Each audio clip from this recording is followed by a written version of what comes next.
नमस्कार, स्वागत आहे तुमचं ज्योतिषवाणी टीव्हीमध्ये. जर तुमची रास मिथुन असेल आणि तुमची ईश्वरावर अपार श्रद्धा असेल तर हा व्हिडिओ तुमच्यासाठी नियतीने पाठवलेला एक अत्यंत महत्त्वाचा संकेत आहे असे समजा. आज आपण अशा काही गोष्टींबद्दल बोलणार आहोत ज्या कदाचित आत्तापर्यंत तुम्हाला कोणीही सांगितल्या नसतील. मे 2026 हा महिना तुमच्या आयुष्यात असे काही मोठे उलटफेर घेऊन येणार आहे ज्याची तुम्ही कल्पनाही केली नसेल. मिथुन राशीच्या जातकांनो, हा व्हिडिओ शेवटपर्यंत नक्की पहा, कारण व्हिडिओच्या शेवटी मी तुम्हाला एक असा प्रभावशाली उपाय सांगणार आहे जो तुमच्या आयुष्यातील सर्व अडथळे दूर करू शकतो. जर तुम्हाला तुमच्या राशीवर आणि नशिबावर विश्वास असेल तर आत्ताच या व्हिडिओला लाईक करा आणि कमेंट्समध्ये श्री स्वामी समर्थ लिहायला विसरू नका. तुमची एक कमेंट तुमच्यासाठी सकारात्मक ऊर्जेचे दार उघडू शकते. मिथुन राशीच्या लोकांसाठी मे 2026 हा महिना एखाद्या रहस्यमयी पुस्तकासारखा असणार आहे. वरून पाहता गोष्टी खूप वेगळ्या दिसतील, पण आतून मात्र काहीतरी वेगळंच शिजत असणार आहे. तुम्हाला कदाचित असं वाटेल की सगळं काही ठीक चाललंय, तुम्ही खूप व्यस्त आहात, कामही होत आहेत, पण तरीही मनाच्या एका कोपऱ्यात कुठेतरी एक अस्वस्थता, एक रिकामपण तुम्हाला जाणवत राहील. तुम्हाला असं वाटेल की मी इतकी मेहनत करतोय, धावपळ करतोय, पण जे समाधान मिळायला हवं होतं ते कुठे हरवलंय.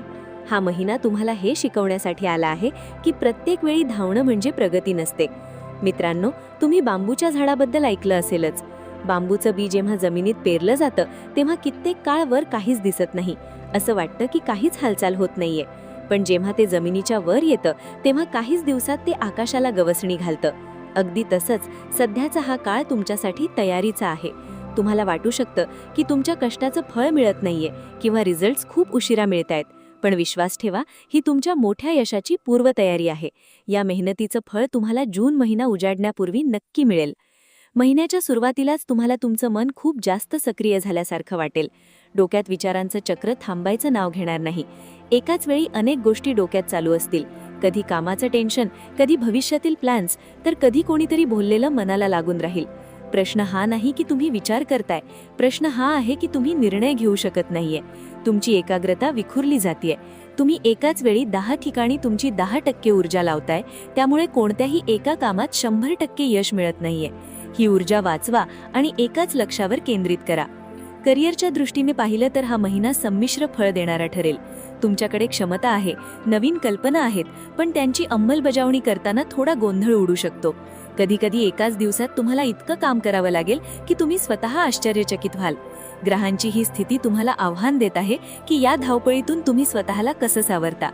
नोकरी किंवा व्यवसायात तुम्हाला असे काही लोक किंवा अशा काही परिस्थितींना सामोरं जावं लागेल जे तुम्हाला तुमच्या ध्येयापासून भरकटवण्याचा प्रयत्न करतील.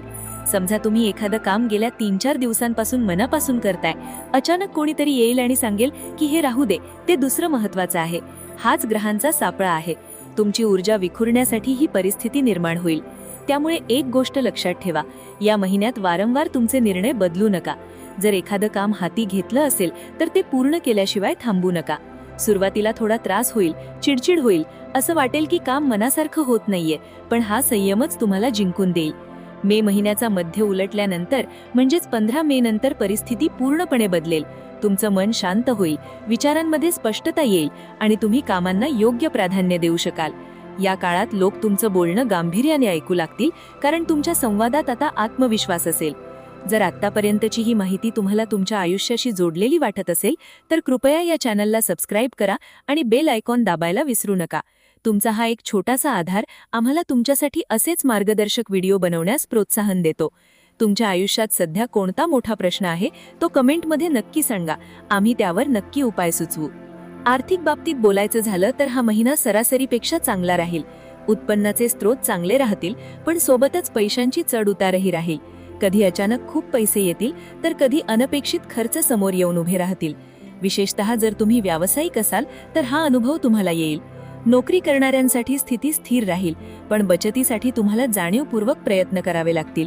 पैसे येतील, पण ते कोणत्या ना कोणत्या कामासाठी लगेचच खर्चही होतील. या काळात आरोग्याकडे अजिबात दुर्लक्ष करू नका. विशेषतः आई-वडिलांच्या प्रकृतीची काळजी घ्या. मानसिक ओझ्यामुळे तुम्हाला शारीरिक थकवा जाणवू शकतो. महिन्याच्या पहिल्या भागात झोप पूर्ण न होणे किंवा अतिविचारांमुळे अस्वस्थता येणे असे प्रकार घडू शकतात. पण 15 मे नंतर जशी ग्रहांची स्थिती बदलेल तसं तुमच्या आरोग्यातही सुधारणा होईल. तुम्ही स्वतःहून अतिविचार करणं थांबवाल आणि कामाच्या नियोजनावर भर द्याल. नात्यांबद्दल बोलायचं झालं तर हा महिना तुम्हाला खूप काही शिकवून जाऊ शकतो. तुम्ही लोकांची बोलत तर असाल, पण तुम्हाला प्रत्येक संवाद अर्थपूर्ण वाटणार नाही. कधी कधी असं वाटेल की फक्त शब्द ओठाबाहेर पडतायत, पण त्यात भावना नाहीत. 19 ते 25 मे दरम्यान तुम्हाला असं तीव्रतेने वाटेल की मला आता काहीतरी नवीन शिकायला हवं, काहीतरी चांगलं ऐकायला हवं. आपण जे वाचतो, जे पाहतो किंवा ज्या लोकांमध्ये उठतो बसतो, त्याच गोष्टी आपलं व्यक्तिमत्व घडवतात. काही लोक किती प्रभावीपणे बोलतात, त्यांच्या बोलण्यातून जीवनाचं तत्वज्ञान कसं झळकतं हे पाहून तुम्हालाही स्वतःमध्ये बदल करण्याची इच्छा होईल. या काळात तुम्ही एखादं चांगलं पुस्तक वाचायला सुरुवात कराल किंवा स्वतःच्या ज्ञानामध्ये भर घालण्यासाठी प्रयत्न कराल. या काळात तुमचे काही जुने समज किंवा गैरसमज दूर होणार आहेत. आपण अनेकदा एखाद्या व्यक्तीबद्दल इतरांकडून ऐकून मत बनवून घेतो. उदाहरणार्थ, तुम्हाला वाटत असेल की तुमचा एखादा सहकारी खूप रागीट आहे, पण जेव्हा या महिन्यात तुमचा त्यांच्याशी थेट संवाद होईल, तेव्हा तुम्हाला जाणवेल की ते तर खूप प्रेमळ आणि आनंदी स्वभावाचे आहेत. लोकांसाठी, परिस्थितीसाठी आणि स्वतःसाठी तुम्ही जे पूर्वग्रह मनात बाळगले आहेत, ते या महिन्यात तुटणार आहेत. मात्र कामाच्या ठिकाणी सावध रहा.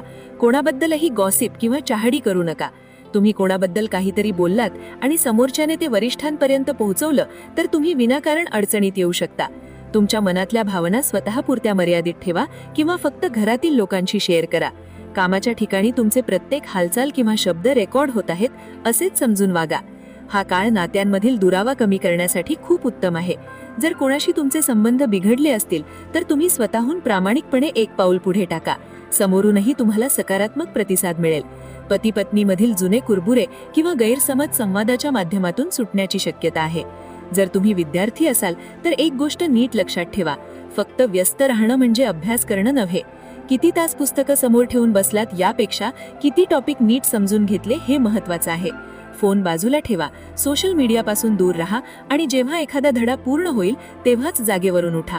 अन्यथा जगाला दाखवण्यासाठी तुम्ही अभ्यास करत राहाल, पण त्याचा रिझल्ट मात्र 0 येईल. मे 2026चा हा पूर्ण महिना तुम्हाला एक संदेश देतोय. धावणं थांबवा आणि गोष्टींचं नीट विश्लेषण करा. तुम्ही जेवढं पाळाल तेवढे गोंधळून जाल, पण जसे तुम्ही थोडे शांत व्हाल, गोष्टी आपोआप मार्गी लागताना दिसतील. या महिन्यात तुम्हाला जगाकडे आणि स्वतःकडे एका त्रयस्थ व्यक्तीच्या नजरेतून पाहण्याची गरज आहे. तुम्ही मानसिकदृष्ट्या अधिक खंबीर होऊन या महिन्यातून बाहेर पडाल यात शंका नाही. आता वेळ आली आहे एका अत्यंत प्रभावी उपाय सांगण्याची. मिथुन राशीच्या लोकांसाठी या महिन्यात भगवान गणेशाची उपासना वरदान ठरेल. दर बुधवारी गणपती बाप्पाची पूजा करा आणि गणेश चालीसाचे पठण करा. जर शक्य असेल तर गाईला हिरवा चारा खाऊ घाला किंवा हिरव्या रंगाचे वस्त्र गरजूंना दान करा. यामुळे तुमच्या जीवनातील अडथळे दूर होतील आणि तुमच्या कार्यात तुम्हाला यश मिळेल. तर मित्रांनो, असा असेल मिथुन राशीच्या लोकांसाठी मे 2026चा प्रवास. हा व्हिडिओ तुम्हाला कसा वाटला हे कमेंटमध्ये नक्की कळवा. हा व्हिडिओ आपल्या मित्रमैत्रिणींना आणि नातेवाईकांना शेअर करा, जेणेकरून त्यांनाही याचे मार्गदर्शन मिळेल. पुन्हा भेटूया अशाच एका नवीन आणि मार्गदर्शक विषयासह. तोपर्यंत पाहत रहा ज्योतिषवाणी टीव्ही. तुमचे आरोग्य आणि सुख समृद्धी कायम राहो हीच ईश्वराकडे प्रार्थना. धन्यवाद आणि श्री स्वामी समर्थ.